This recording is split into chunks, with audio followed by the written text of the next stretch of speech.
Chers amis, bonjour. Nous sommes le samedi 23 juillet 2022. Il est 7h30. Quelques news de l'Arménie, de l'Artsakh et de la diaspora arménienne. Valence, donc Dromardèche.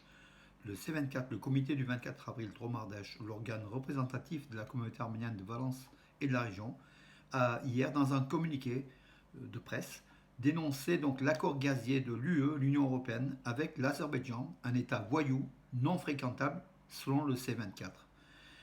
Le comité du 24 avril Dromardèche, organe représentatif de la communauté arménienne de la région de Valence, dénonce vigoureusement l'accord qui vient d'être signé par Ursula von der Leyen, la présidente de la Commission européenne avec le dictateur Ilham Aliyev, accord visant à augmenter de 8 à 20 milliards de mètres cubes la fourniture de gaz par l'Azerbaïdjan à l'Europe. Cette parade visant à contourner le gaz russe et sécuriser les sources d'énergie en Europe s'effectue au détriment des valeurs européennes et des droits de l'homme, avec l'Azerbaïdjan qui reste l'une des pires dictatures de la planète. Le C24 s'associe au Human Rights Watch ainsi que d'autres organisations de défense des droits de l'homme pour dénoncer cet accord de l'UE avec l'Azerbaïdjan.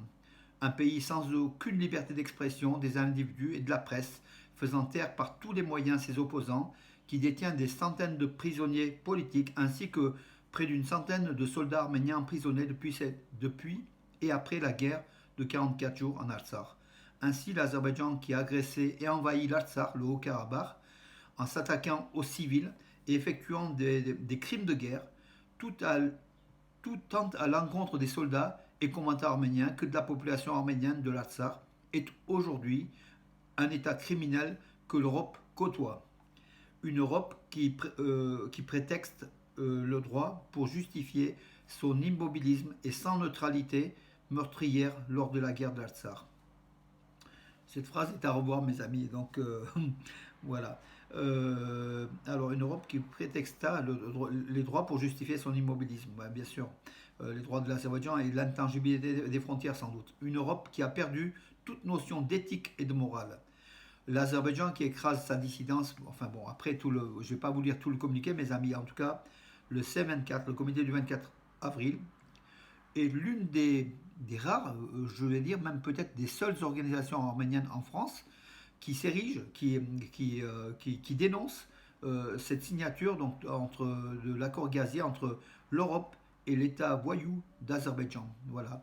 On attendait d'autres organisations, donc, mais effectivement, donc, on a bien vu qu'il n'y avait pas de réaction. Donc le C24 a réagi hier à juste titre. Après donc, la portée du communiqué, on verra. Donc voilà, il ne faut pas non plus se leurrer. Mais c'est ainsi, nous avons fait notre devoir de défense, de défense de l'arménité et des Arméniens opprimés, attaqués donc en Artsakh et aussi en Arménie par cet État voyou d'Azerbaïdjan.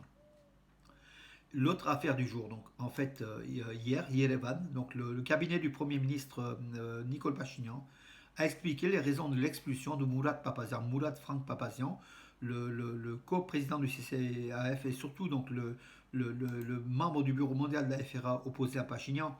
Donc Yerevan a expliqué donc pourquoi le Mourad Papazian, à son arrivée à Yerevan, à l'aéroport Zvartnots, a été refoulé et reconduit vers la France.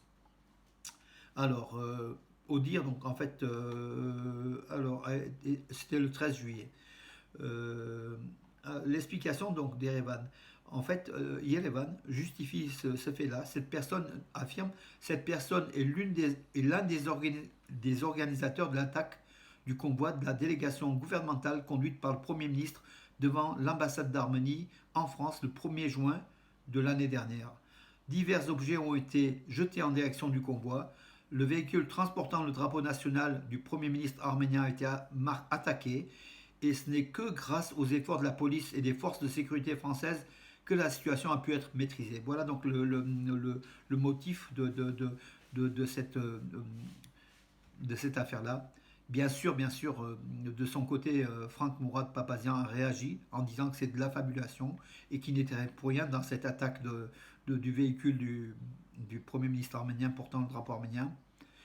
À voir et à suivre, mes amis. Bon, je ne vais pas polémiquer, rajouter donc des choses comme effectivement, il y a eu des actes de violence contre l'arrivée de Pachinian à Paris l'an dernier, le 1er juin donc, 2021. Après Qui en est responsable, où sont les responsabilités, c'est à voir. Je ne vais pas lancer une polémique, mes amis, voilà. Et je ne vais pas non plus protéger ni l'un au détriment de l'autre. En tout cas, le gouvernement arménien a justifié donc cette expulsion en fait de Mourad Papazian. Affaire à suivre. Donc peut-être donc par la Mourad Papazian va attaquer par le biais donc du droit, voilà, on verra. Mes amis, donc je close ce chapitre, je crois qu'il ne faut pas non plus passer tout son temps à cela. Donc Charles Aznavour, en 2024, il aurait eu 100 ans. Et justement à l'occasion de ce centenaire, euh, la fondation Charles Aznavour va installer à Paris, en France, donc en France, la statue de Charles Aznavour, donc qui mérite, hein, donc voilà. La fondation donc, dont la directrice est Christina Aznavour, hein, née Sarkissian. C'est l'épouse de Nicolas Aznavour, l'un des fils de Charles Aznavour. Voilà. Elle a rencontré hier le vice-ministre arménien de l'Éducation, des Sciences, de la Culture et des Sports, Arthur Martirosyan, et qui a reçu donc les représentants de la fondation Aznavour à Yerevan pour expliquer donc pour expliquer le projet de l'installation d'une statue en France à l'occasion du centième anniversaire de la naissance du plus célèbre chanteur franco-arménien, voilà, Charles Aznavour, et il mérite bien une statue, mes amis. Donc, on sera heureux de l'avoir ici en France. Il y en a une à Gumri, il y en a peut-être une à Yerevan, pas sûr, mais à Gumri, c'est sûr. Il mérite, tout simplement. C'est ce que je veux dire, et je crois que vous le savez aussi. Un autre homme, donc un personnage célèbre de l'histoire arménienne, c'est Kalous Gulbenkian, le milliardaire, l'homme le plus riche du monde après la Seconde Guerre mondiale. Kalous Gulbenkian, qu'on appelait Monsieur 5%, puisqu'il détenait 5% de la Turkish Petroleum, en fait, hein, le pétrole d'Irak, tout simplement. Il était multimillionnaire, un philanthrope, hein, bien sûr, qui aide les écoles, les éditions, les institutions arméniennes. Il a aussi, donc, il s'était installé, donc il était né à Scutari en 1869. Il était né à Constantinople, donc Scutari c'est un quartier de Constantinople. Et il est mort à Lisbonne en 1955, après avoir vécu en France et surtout au Royaume-Uni, en Angleterre. Lors de la guerre de la Seconde Guerre mondiale, il s'était installé donc au Portugal où c'était plus calme, tout simplement. Il s'y plut, et puis le gouvernement portugais lui proposant de s'installer définitivement au Portugal. À l'époque, l'Arménie était soviétique, hein. Malheureusement, on aurait eu une république d'Arménie telle qu'aujourd'hui. Je pense que Carlos Gulbenkian serait installé en Arménie et aurait apporté ses collections, surtout ses collections, ses tableaux de maître, Rembrandt, enfin tous les grands peintres qui valent des milliards et des milliards, il aurait apporté à l'Arménie. Malheureusement, donc, il a été donc à l'époque, c'est l'histoire qui a décidé ainsi. Il s'est installé à Lisbonne, où il y a d'ailleurs le musée, hein, de Gulbenkian à Lisbonne, avec ses œuvres, des collections uniques au monde, voilà. Ce monsieur, justement, Carlos Gulbenkian, dont l'histoire, hein, j'ai donc l'histoire, je l'ai là, donc sous forme romancée, mais ce gros livre, hein, réalisé par J.R. Dos Santos, est extraordinaire, de la vie de l'Arménien à Lisbonne, et puis qui montre le génocide, toutes les péripéties en fait de la vie de ce monsieur 5%, Carlos Gulbenkian. Euh, pour vous dire tout simplement que chaque année, Lisbonne, au Portugal, et à Lisbonne est célébré le 20 juillet chaque année, ben, la journée Carlos Gulbenkian. Voilà. Il a réalisé, Carlos Gulbenkian, tous les centres culturels portugais à l'étranger, également donc le musée à Lisbonne, puis d'autres centres culturels, et les centres culturels à l'étranger, souvent à côté de l'ambassade du Portugal. On l'a à Paris, on l'a dans d'autres capitales européennes. C'est financé par la fondation Gulbenkian, multimilliardaire, voilà, dont tant les Arméniens que les Portugais, que d'autres peuples profitent aussi, vraiment. Il a utilisé le pétrole vraiment à bon escient. Pour un Arménien, c'est très bien, bon escient. En tout cas, bravo à Carlos Gulbenkian. Et aujourd'hui, bravo au Portugal qui l'a récupéré. Et le Portugal méritait, il a tout fait pour le récupérer. Carlos Gulbenkian a eu une fin de vie paisible à Lisbonne, au Portugal, où il pensait souvent à Constantinople, hein, avec la rivière, la Tage, qui lui faisait penser un petit peu à Scutari. Tout simplement, le fait de l'histoire a fait qu'il est mort au Portugal. et je crois qu'on doit l'honorer. On doit l'honorer. D'ailleurs, l'ambassadeur d'Arménie au Portugal a été à cette journée donc, de Carlos Gulbenkian chaque année, donc, comme je vous dis, avec des présidents, des ministres, toutes les sommités du Portugal et du monde culturel, le monde public étaient là. Bravo aux Portugais aussi, hein, nos amis. Voilà. L'Iran, oui. Non, avant, donc le président de l'Assemblée nationale, de l'Assemblée générale des Nations Unies qui sont à New York, hein, donc c'est un Maldivien des Maldives, hein, Abdullah Shahid. Il va se rendre en Arménie le 26 juillet pour une tournée de 3 jours officielle, un séjour officiel de 3 jours en Arménie. C'est une bonne chose. On verra ses déclarations, hein, par rapport à l'Azerbaïdjan, par rapport à l'intégrité territoriale de l'espace souverain de l'Arménie. On verra son attitude par rapport à l'Artsakh, on le sondera. On verra donc voilà, sachant qu'il est l'ONU est fortement aussi travaillé par la Turquie, l'Azerbaïdjan, le couple maléfique, hein, turco-azéri, ainsi que tous les pays du périmètre azéri, dont le Pakistan. Euh, voilà. Bonne nouvelle aussi, donc dans l'Iran. L'Iran maintient sa position. L'Iran vraiment est un partenaire qui semble a priori fiable. Téhéran, une nouvelle fois, lors de la rencontre Poutine-Erdogan et le président iranien, Téhéran a répété, réitéré avec le président, avec Khamenei, hein, Khamenei, pardon, c'est le président. L'Iran a réitéré avec plusieurs ministres et plusieurs, comment dirais-je, hauts dignitaires religieux à Tabriz, même au cœur de l'Azerbaïdjan iranien, et dans d'autres villes donc d'Iran, a répété que l'Iran ne voulait pas de changement de frontière avec l'Arménie. L'Iran voulait l'intégrité territoriale de l'Arménie avec un passage frontalier avec l'Arménie. Donc pas de couloir, pas de passage azéri. Voilà, donc c'est clair, l'Iran est clair donc là-dedans. Et c'est une condition non négociable, hein, affirme donc l'Iran. Ça veut dire que les Iraniens qui ont été diabolisés par les Américains, et l'inverse est vrai aussi, hein, euh, l'Iran est aujourd'hui un État musulman, hein, de près de 100 millions d'habitants, qui est proche d'Erevan, de l'Arménie, voilà, et qui ne veut pas du tout de changement frontalier avec l'Arménie.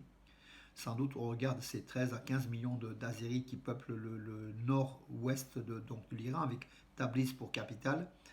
Sans doute pour cela, il ne veut pas de rapprochement peut-être entre Bakou et Tabriz trop fort, un rapprochement trop fort, qui pourrait ressembler à de la sécession ou à la comment dirais-je, euh, aux, aux répartitions du territoire iranien, enfin si vous voulez, donc voilà. Mais bon, l'Iran est fort, est un pays fort, très fort, avec une forte armée et qui maintient en politique ferme, pas de changement frontalier. Donc, quelque part, l'Iran protège l'intégrité territoriale de l'Arménie. Sur la question de l'Artsakh, on verra. Je pense que ce sont les Russes qui vont décider. Écoutez, mes amis, donc, au niveau de l'information, voilà. En information sportive, Punic Yerevan appelle les supporters d'Europe occidentale à s'inscrire sur son site pour la rencontre, donc la rencontre retour hyper importante au Luxembourg contre le champion de Luxembourg du Delange. Donc une rencontre qui aura lieu le 26 juillet à 19h30. Donc les supporters ont jusqu'au 24 juillet pour s'inscrire pour les billets justement et sans doute acheter des billets à distance pour ce match important du deuxième tour, le match retour. Le premier match à Erevan, ça s'est terminé sur le score de 0-0.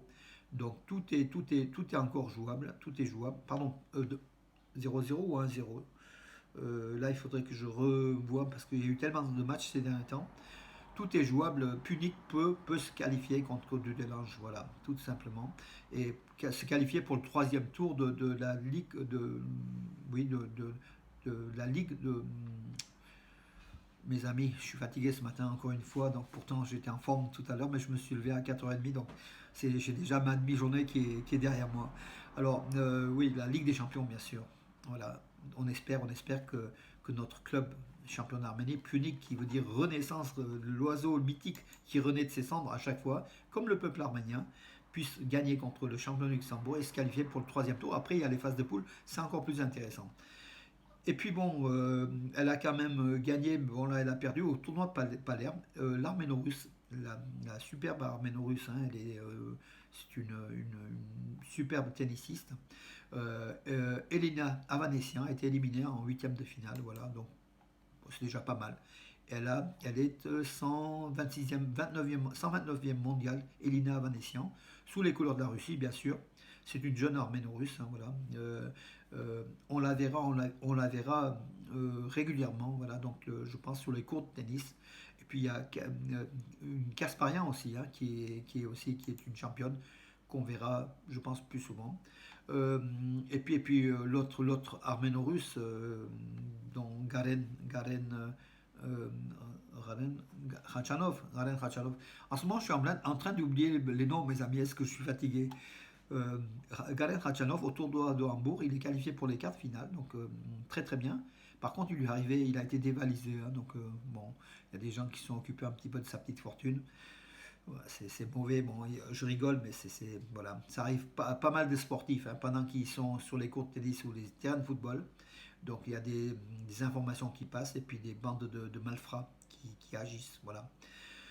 Mes amis, écoutez, j'en ai terminé pour aujourd'hui. Je vous donne rendez-vous à demain et je vous dis bonne journée avec un ciel qui est plus mitigé aujourd'hui et c'est tant mieux. Bonne journée.